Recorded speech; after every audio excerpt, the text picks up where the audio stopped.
자, 페이지 9페이지부터 이제 이번 시간에는 9페이지부터 18페이지까지 해서 마무리하겠습니다. 자, 고소설과 작가 9페이지입니다.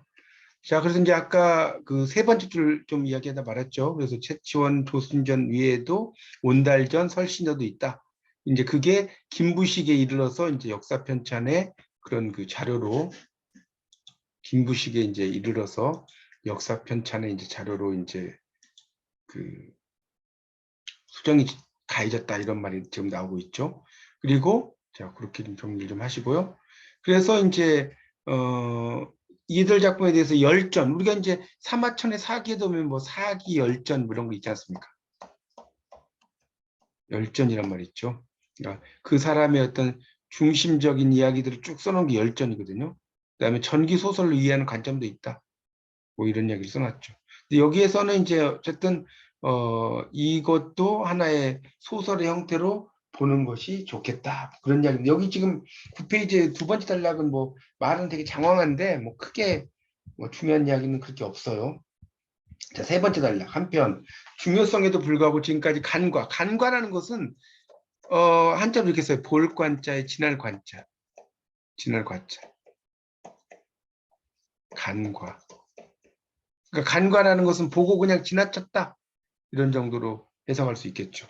그래서 그 간과되어 온 작품이지만 삼국사 전료라는 말은요. 전료. 핵심을 요약함. 이걸 전료라고 그래요. 전료. 그래서 이 전료에 보이는 백운 제후 역시 남할여초, 그러니까 신라말 고려초죠. 창작된 전기소설일 것으로 추정이 된다. 이 작품 두 남녀가 거듭되는 혼사장애. 혼사장애라는 게 상당히 많이 나오죠. 결혼하기 전에 장애물이 생긴다는 거예요. 혼사장애라는 말은 결혼하기 전에 반드시 장애물이 생겨요. 그래서 그것을 극복하는 과정에서 이제 그리고 있는데 전기소설로는 타기한 플롯, 그러니까 타기란 말은 뭐냐면 이 많은 봉우리가 있다는 거예요. 그러니까 여러 가지 이런 내용이 쭉쭉쭉 이어져 나온다. 이걸 타기라고 이해하시면 될 것 같습니다. 타기한 플롯이라는 게 다양한 어떤 이야기들이 나오게 된다. 그걸 이제 우리가 타기한 플롯이다라고 이해하시면 돼요. 네, 아시겠죠? 타기. 그런 의미로 이제 그 보시면 되겠습니다. 어렵지 않죠? 닭이라는 게 그런 뜻이다. 자, 그 다음에 이제 그 밑에서 혼사장애 뭐 이런 얘기 나오고 저료는 아까 설명했죠? 줄거리만 요약해놨다. 이게 저료다. 자, 넘기세요. 자, 그래서 자, 10페이지로 넘어가면 10페이지 넘어가면 이제 이렇게 본다면 현재 우리가 확인할 수 있는 남할여초의 전기소설 지금 다 공부했죠? 채치원, 조신전, 호원, 온달, 설신여, 백운제후 이렇게 된다는 거고. 자, 남할여초의 그런 그 전기소설의 장르적 이상, 신라말 고려초라고 그랬죠? 그 소설이라고 하는 것 자체가 그런 그 장르는 고정되어 있지 않아요. 그래서 계속해서 발전하고 변화를 해 가죠. 그래서 이 장르가 그 끊임없이 이제 확대 성장이 됐다는 겁니다. 남할여초의 전기적인 소설은 이런 성격과 관련이 있다는 겁니다. 설화와 소설의 특징을 같이 가지고 있다라고 아까 제가 설명을 드렸죠. 그러니까 여기에 설화라는 게 있고 여기에 소설이 있다. 그러면 이 사이가 전기다. 그런 얘기했죠. 그래서 이제 그런 서사문학의 단계가 열렸고 그 다음 단락 성립비 즉 남할여초의 전기소설은 기본적으로 설화를 모태로 해서 성립될 수밖에 없다는 거. 모티브로 배경으로 이런 이야기죠. 그래서 설화와는 일정한 관련을 보여주면서 설화와 관련되는 그 구별되는 면모도 보여준다. 이런 이야기를 했습니다. 그 다음에 그래서 이제 하여튼 여기서 중요한 것은 설화와 뭐 소설을 막 계속해서 이야기하고 있지만 결국은 전기 소설도 소설의 특징이다 이 정도로 이해하시면 될 것 같습니다. 그렇죠? 그 밑에 막 뭐라고 나왔는데 그 이거는 그냥 넘어가겠습니다. 뭐 그 너무 장황한 설명인 것 같아서 이거는 그냥 여러분이 한번 읽어보시고요. 그렇게 중요한 것 같지는 않으니까 넘어가겠습니다. 자, 여러분 교재 11페이지로 넘어가 보세요. 11페이지. 자, 11페이지의 네 번째 단락부터 볼게요. 자, 나말여초의 전기소설은 장르적 성격에 다소의 편차가 존재한다. 자, 밑줄 치세요, 여기. 다소의 편차가 존재한다.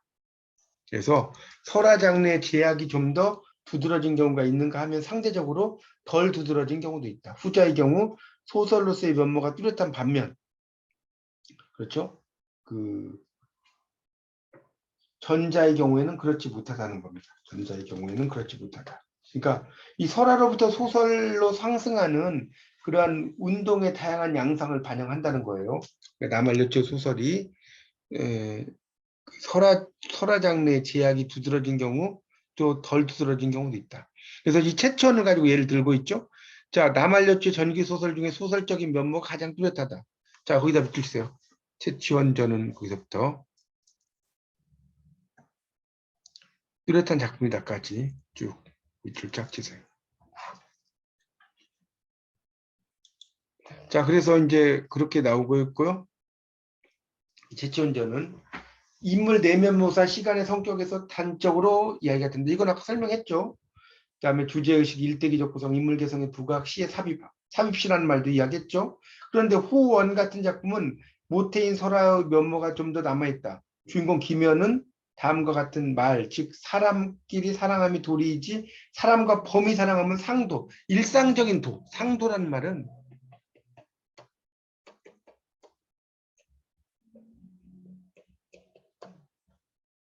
이거죠. 이게 아니라는 거죠. 그렇죠. 그렇게 이제 이해하시면 됩니다. 그래서 반성적 인식, 작품 종결부의 설명, 김연이 죽을 무렵 이전에 자기가 겪은 신이한 일에 넘겨보세요. 크게 감동하여 마침내 붓으로 이야기를 기록한 바 세상에 비로소 알려졌다. 나왔죠?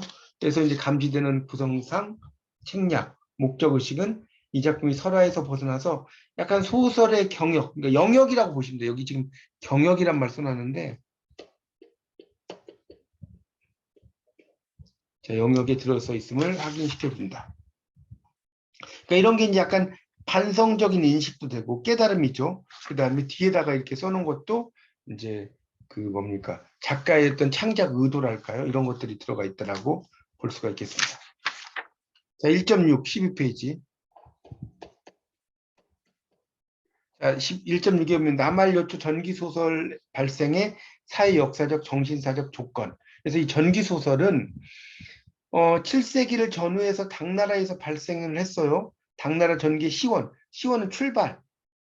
논란이 없지 않으나 대체로 초당 말에 장작이 창작한 유선구를 효시, 시작으로 보고 있다는 거예요. 그렇죠? 그러니까 우리가 당나라는 초당, 중당, 성당, 만당 이렇게 합니다. 초당, 당나라 초기죠. 중당, 중기죠. 성당은 번영기죠. 만당은 늦을 만자니까 후기죠, 후기. 그래서 이렇게 됩니다. 여기서는 초당이니까 이제 당나라 초기라고 볼 수 있겠죠. 그래서 유선굴. 이 작품은 중국에 유학한 일본 학생들을 감탄시켰고 이후에 일본 문학에 큰 영향을 끼친 것으로 되어 있다. 같은 시기에 신라의 지배층 자제들도 당에 유학했음을 생각한다면 이 시기에 시작된 당나라 전기 소설이 약간의 시차가 있다 하더라도 신라 문인들에게 수용되었으리라고 보는 거라는 거죠. 그렇게 이제 보시면 될 것 같고요.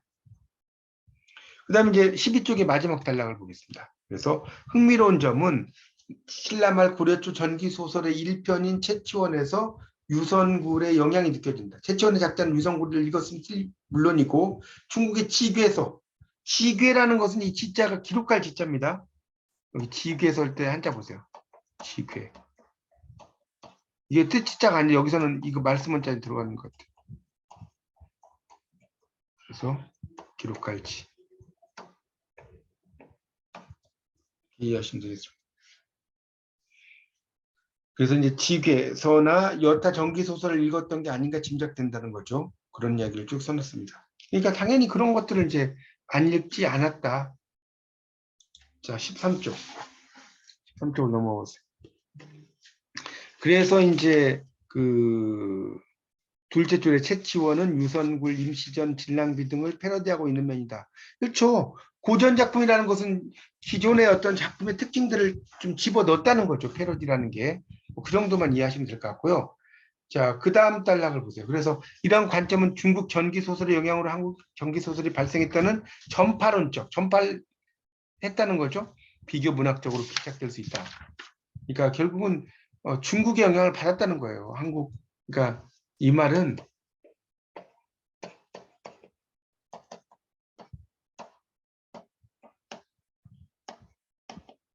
자, 이것을 이제 우리가 뭐라고 한다는 거야. 전파론적 또는 이제 비교 문학론이라고 한다. 그러니까 비교 문학이라고 하는 것은 뭐냐면 저도 이제 이쪽으로 박사학위를 받았지만 비교 문학은 이 뭐 한 일을 비교한다든가 한 중을 비교한다든가 한 영을 한 중을 비교한다든가 한 일을 비교한다든가 한 영을 비교한다든가 이런 걸 이제 비교 문학론이라고 하는 거예요. 그러니까 서로 관련 있는 것들을 비교하는 것을 비교 문학론이라고 한다. 이렇게 보시면 되겠고요. 이 전파론적이라는 것은 이제 한 중국의 어떤 작품들이 한국에 전해질 거 아닙니까? 이걸 전파론적이라고 이야기하는 거예요. 전파가 됐다. 그 이야기죠. 그래서 지금 13페이지의 두 번째 단락을 보고 있는데, 그래서 이런 관점은 자칫 중국 전기 소설의 영향으로 볼 수 있다. 전파론적이다, 비교문학적이다. 이렇게 부정은 할 수 없지만 그렇다고 해서 무조건 전파만 된 건 아니고 우리의 어떤 특징들이 이제 여기 들어가 있다 이런 이야기겠죠. 우리의 특징들이 이 작품 속에 들어가 있다. 그 정도 이해하시면 될 것 같습니다. 자, 그 다음 단락 13페이지, 13페이지 세 번째 단락이죠. 그래서 이 채치원 계속해서 여기 채치원이 나와요. 이게 지금 주제가 채치원이기 때문에.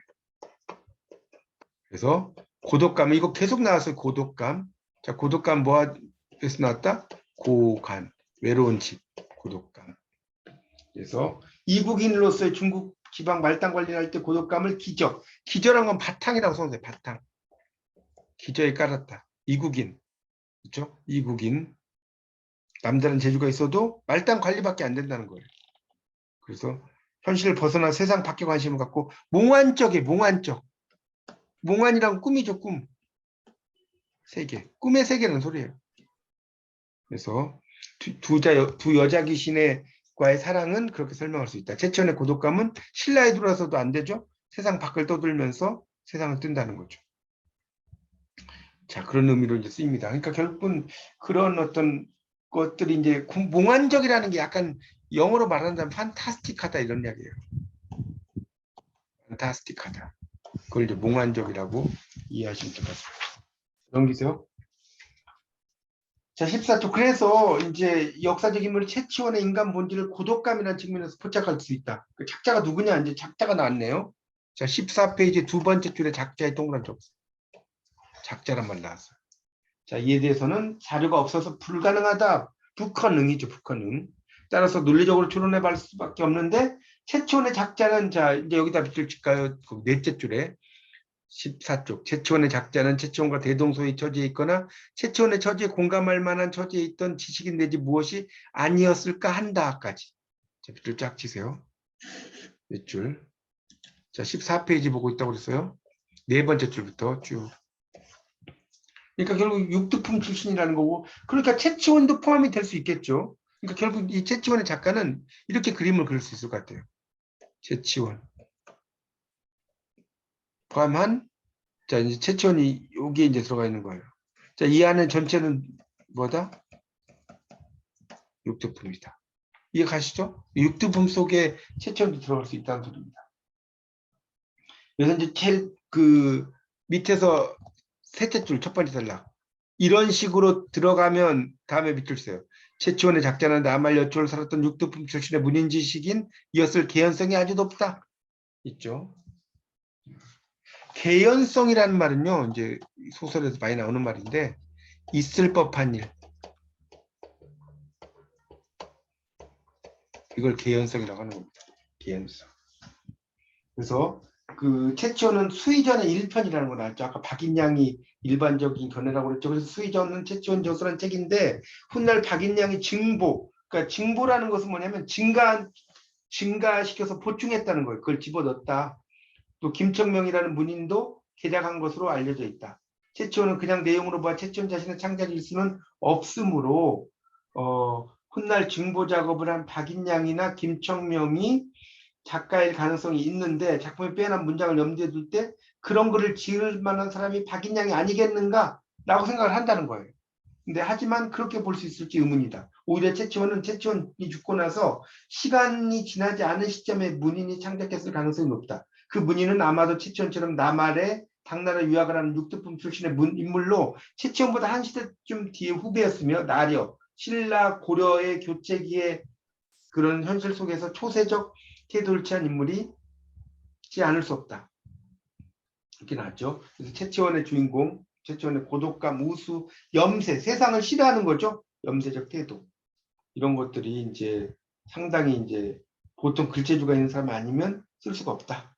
그냥 써놓은 겁니다. 그렇게 좀 정리를 좀 하시면 돼요. 그래서 이 채치원전을 여기서는 이제 이 책에서는 채치원이 뭐 짓지 않았을 거다라고 했는데 채치원이 지을 수도 있는 거예요. 채치원이기 때문에 채치원이 지을 수 있는 거죠. 여기서는 이제 그렇게 써놨지만 15쪽 보세요. 자, 그래서 이제 거기 15페이지를 보면 그래서 이제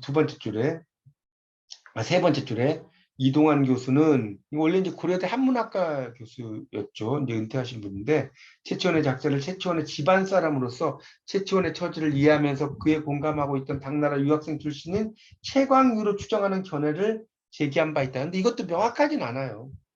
개연성도 있지만 확실하게 뒷받침할 자료적 뒷받침이 없다는 거예요. 자, 그러니까 알겠죠? 채치원의 작가는 그냥 육두품 출신이다. 제가 아까 설명드린 게 훨씬 더 이해가 쉬울 것 같습니다. 육두품 출신이고 육두품에 채치원이 들어가죠. 자, 그래서 채치원이 있고 육두품이 있다. 이렇게 보라고 그랬죠. 자, 그래서 이제 두 번째 단락 15쪽 신라의 골품제 있죠. 골품제.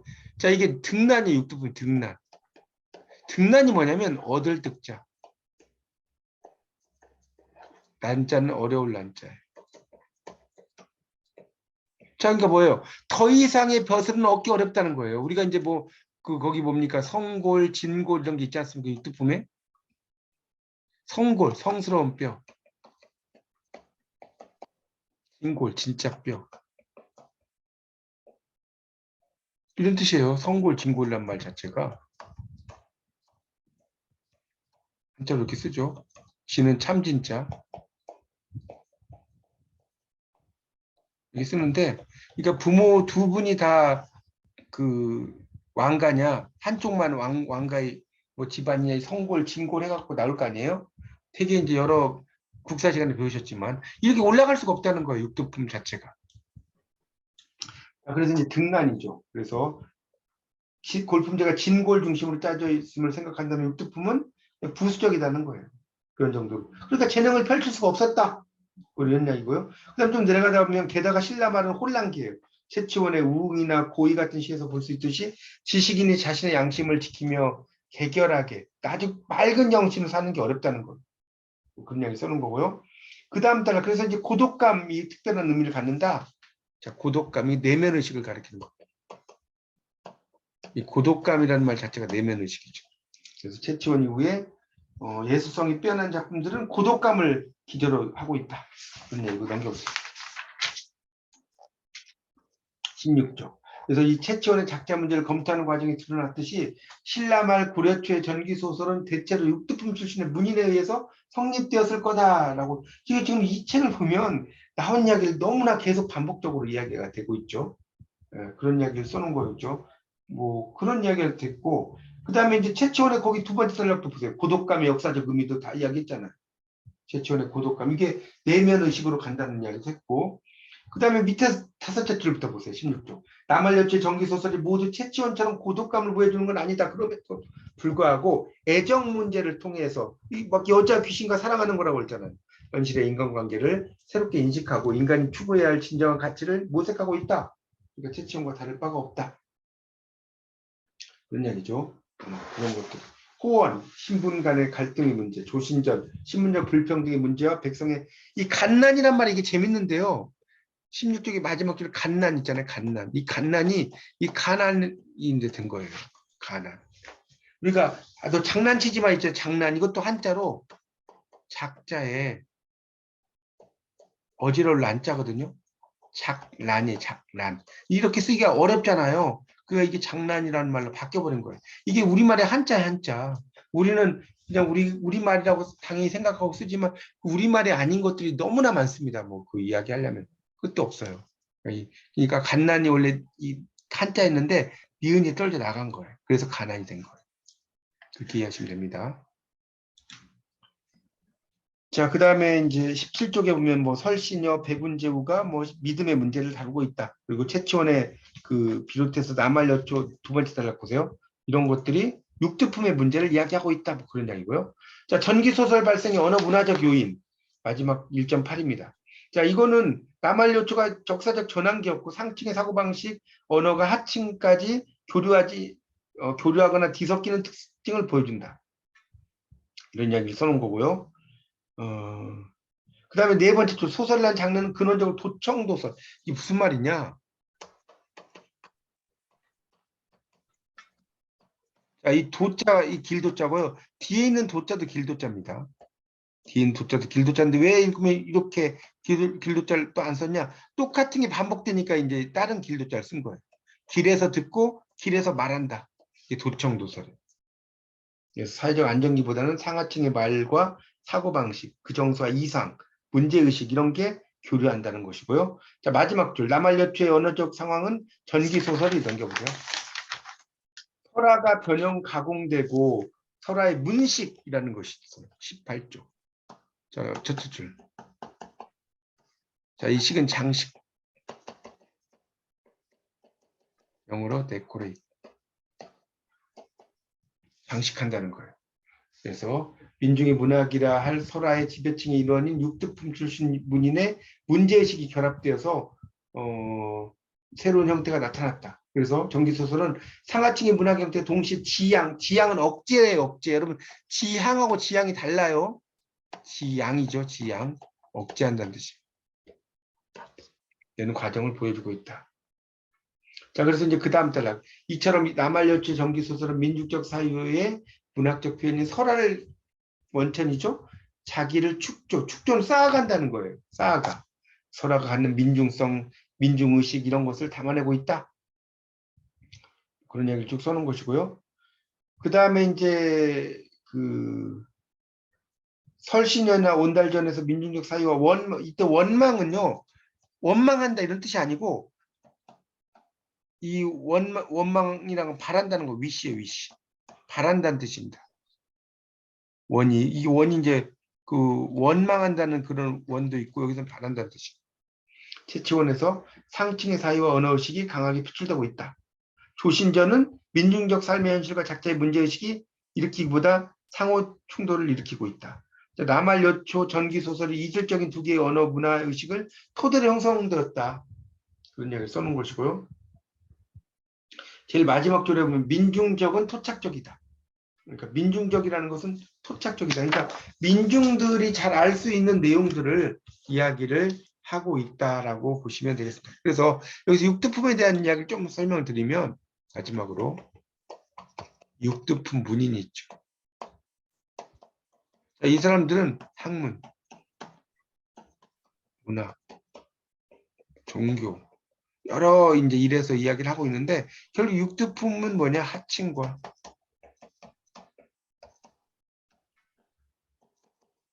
진골 사이라는 거예요. 그러니까 진골이 여기 있고 여기 하층이 있어요. 그럼 여기 사이에 교두보가 있어야겠죠. 그 교두보가 누구냐? 육두품이라는 거예요. 그 이야기입니다. 하층과 진골 사이. 진골이 이제 전체적인 것을 지배하는 그런 어떤 사람의 특징을 나타낸다고 그랬어요. 자, 그래서 이제 오늘 배운 걸 좀 정리를 하자면 뭐 아주 간단합니다. 오늘 배운 거는 다시 한번 거기 그 4페이지를 펴보세요. 4페이지. 펴보시면 이 한국 소설에서 이제 채치원전이 중요한데 왜 채치원전이냐? 15세기로 가지 않고 10세기로 돌린 이유는 일국사적인 관점이 아니라 동아시아 관점이다. 동아시아 관점에서 거기 4페이지에 네 번째 단락이었죠? 본다. 다른 나라는 다 7, 8세기, 10세기이기 때문에 우리도 글로 가야 된다. 그런 이야기 했고 그 다음에 또 하나 이제 전기소설의 차이점 6페이지 했었죠? 세 가지 인물의 성격적 특질, 구체와 인물에 놓인 시간적, 공간적 환경의 구체와 인물과 환경의 긴밀한 연관성. 그런 이야기 했었고, 그 다음에 이제 나머지 것들은 여러분 쭉 읽어보시면 됩니다. 읽어보시면 되는데, 하여튼 이제 이런 남할 여초의 작품들이 나오는데, 특히 이제 재치원이라고 하는 것 자체가 나온 것은 결국 이게 이제 인물의 내면적인 갈등이라든가 문제의식이라든가 이런 걸 쓴 것이고, 특히 재치원은 육두품 출신이 지었을 것이다. 자, 거기 14페이지의 첫 번째 단락에 다시 밑줄 좀 치세요. 밑에 셋째 줄. 이런 식으로 사이에 들어가면 채치원의 작자는 남할 여초를 살았던 육두품 출신의 문인 지식인이었을 개연성, 그럴 법한 가능성, 개연성 있을 거다. 그런 이야기를 쭉 써놓은 겁니다. 나머지는 이제 여러분 이런 걸 토대로 해서 한번 읽어보시는 걸로 해서 이제 일단 좀 강의는 좀 마무리를 좀 하도록 하겠습니다.